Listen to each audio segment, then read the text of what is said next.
We're following some breaking news at noon. A massive fire breaking out at an apartment building. Residents rescued from the flames. We've also learned a man was found shot on the third floor of that building. The call first came in around 8:15 this morning at the building located at 431 Northwest 3rd Street in Miami. We have several crews spread out right now at that scene. Well, let's get our coverage started with Local 10's Joseph Ojo. Joseph, what have you learned? And Andrew, at this time, heavy smoke is still shooting into the air. We can tell you that just minutes before you came to us, that fire reigniting here at this apartment building. This is along North River Drive and Northwest 3rd Street here in Miami. Now let's go ahead to Sky 10 flying above, where you see the City of Miami Fire Rescue still hard at work at this time, trying to get this fire under control. An all-out response and all hands are on deck. We also see police are working this massive scene where they have several roads in and around the area that is blocked off. Now, video of the foam and water can also be seen flooding the streets out here. We also saw that Miami Fire Rescue called in a fireboat to ask for additional support and help with fighting these flames. Northwest 3rd Street and North River Drive is where this massive apartment fire is going on, a 3-story building that houses many elderly folks. Many of those residents, they were evacuated to a nearby park across the street, Loomis Park. Now, what we do know from all of this is that this all did happen, this fire happening around 8 o'clock this morning, crews getting that call for a fire, and then they will find a man suffering from gunshot wounds on the 3rd floor. That man was taken to Jackson Memorial Hospital in critical condition. Now, the cause of the fire is still being investigated at this time. There is no threat, though, police say, because when it comes to that shooting investigation, police say they aren't looking for anyone. Also, only one person is believed to have been transported to the hospital at this time. There were 2 firefighters with minor injuries, heat exhaustion, as they deal with these intense flames out here and the heat and this ongoing on and off rain. As I mentioned, residents evacuated to a nearby park across the street, Loomis Park. This firefight still going on, though, at this time, as you can come back out here live and see these firefighters from in the air still shooting water. They have called in multiple crews and have used multiple hose lines connected to a fireboat. And we can even see right now, you see that flame just popping up once again. So a lot of water being put onto this building right now, a 3-story building that houses many elderly people. A lot of water also as well surrounding all the streets around here, as they've been just pumping so much water onto this building at this time. But police do have this area blocked off if you are planning to come this way. A massive firefight that is going on at this time. But we want to take a listen to what Miami, the mayor of Miami had to say just moments ago.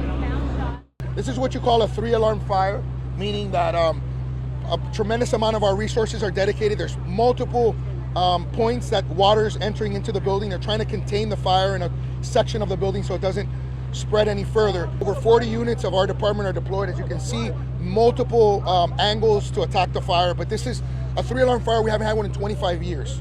And so this is something that is obviously a large event for us, and they're doing a heroic job in dealing with it, including rescuing residents throughout this incident.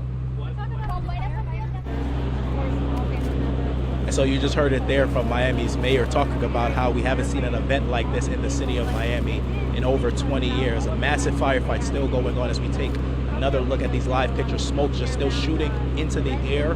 This smoke could be even seen from miles away. As we were even coming here along I-95, multiple exits down, you can see the smoke billow into the air, thick black smoke, even still continuing to billow into the air as those flames still pop up. Firefighters expected to be out here throughout the day as they do monitor these hot spots. We're not sure. There were reports of an explosion. We're not sure if something is inside that's adding to this fire, but an ongoing investigation still going on here. A shooting investigation on top of this massive firefight that is going on. As for the cause of this fire, all of that's still under investigation, but just taking another look at this fire as it still continues to burn here in Miami along North River Drive and Northwest 3rd Street. City of Miami Fire Rescue, all hands on deck, all-out response, a 3-alarm fire that they are responding to in this area to get everything under control. Thankfully, though, in all of this, we are only hearing that it believes to be only one person that was taken to the hospital at this time, but we are working to find out if anyone else was taken to the hospital, because there were, as mentioned, many elderly patients who are in that building, who lived in that building, many of them taken to that park across the street where they have been being attended to. But massive firefight still going on as we leave this picture here up for you. We'll send things back to you guys. And Joseph, we don't know if anything is fueling the fire, as you mentioned, but we do know it's been raining off and on. Do you know if that has had or have seen visibly any impact on this fight? Well, the rain has certainly helped in some ways, but the minute the rain goes away, that fire just picks up once again. You know, there was raining throughout the press conference. It seems to have kind of brought down the smoke on that building, but then after, just moments after that, the fire reignited. Firefighters have continued shooting water on there. We're talking about now over 3 hours that they've just been laying water onto this, even getting, additional, gallons of water to put onto this building, but it hasn't really made a big impact as the flames just keep reigniting. Even as we just before you came live to us, the fire reigniting again. So it's helped in some way, but the fire is just really intense at this time. Look, you see, flames again.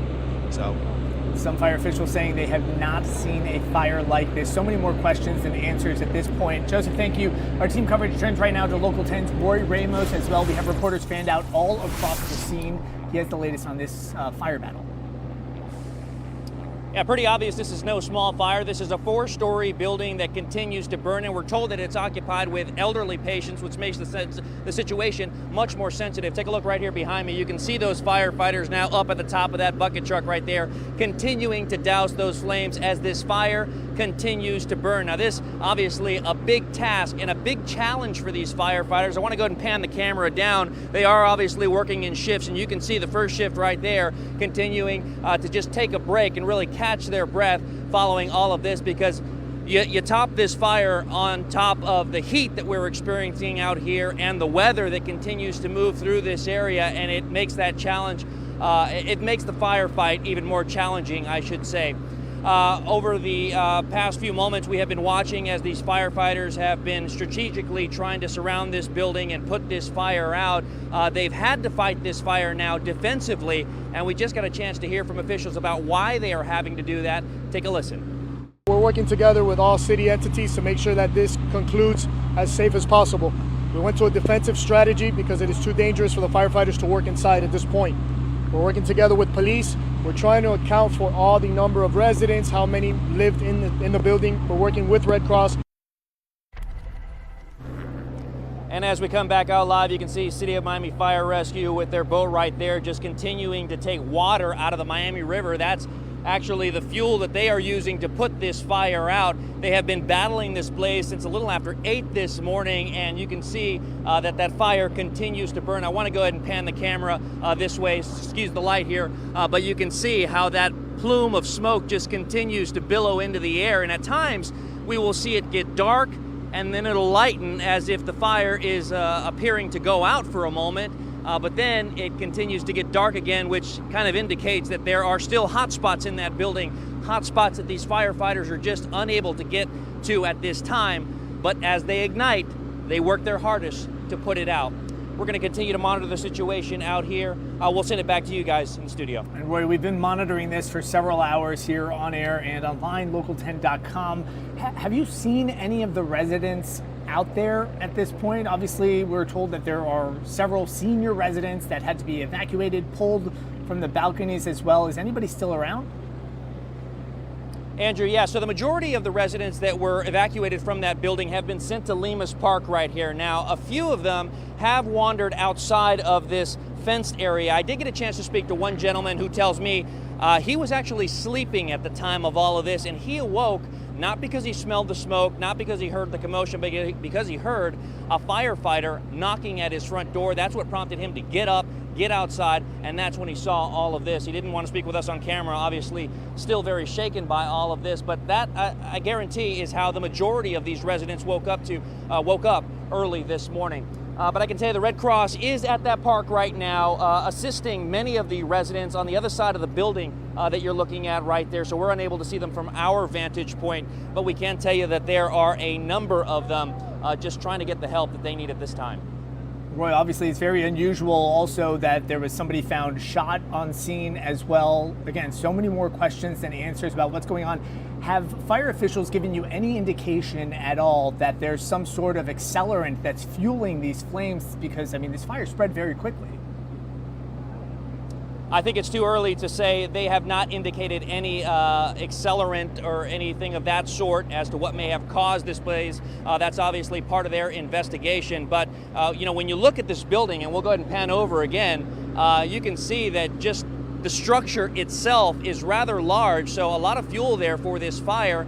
especially with the fact that these firefighters are not battling it from inside of the building. They're attacking this from outside from a defensive manner. So with that said, you know, these hot spots are continuing to burn, continuing to fuel, but as far as the cause, Andrew, we still just don't know at this time. I'd say it's probably too early to determine that, at least for these investigators out here. Roy, I don't know if you've had a chance to speak to law enforcement about if the shooting is connected to this at all. Do you have any information on that? Well, that connection obviously is something that they are looking into as well. I mean, they arrived here just a little after 8 o'clock to this fire burning. And then when they made their way inside of the building, that's when they found this man shot in the abdomen on the 3rd floor. Now, that person was taken to the hospital in critical condition, but still no word on if that fire is related to that incident. That obviously information that they are working to gather at this time, probably speaking to the residents that were able to make it out of this building and talking to them about what they may have seen early this morning. All right, Roy, thank you for that.